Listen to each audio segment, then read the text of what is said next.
दोस्तों welcome back to my channel. कैसे हैं? उम्मीद करती हूँ बहुत ही अच्छे होंगे।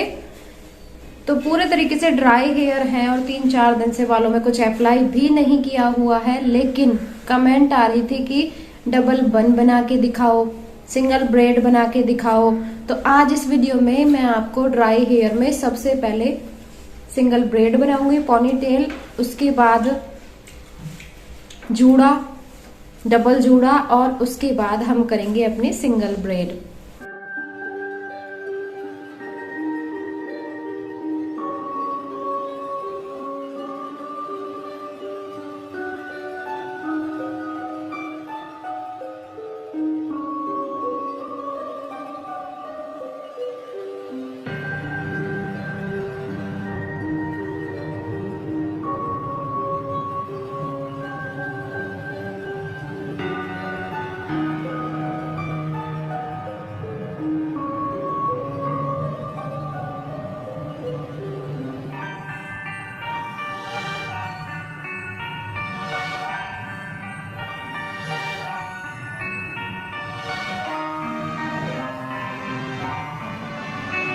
पोनीटेल हमने कर लिया है। अगर आप लोगों के बहुत ही ज्यादा थिन हेयर है और आप लोगों को थोड़ा सा हैवी जूड़ा चाहिए तो आपको हमेशा पोनीटेल में अपनी मोटे वाली रबड़ डालनी चाहिए और उसके बाद आप इसे फोल्ड करके और अपना जूड़ा भी बना सकते हैं।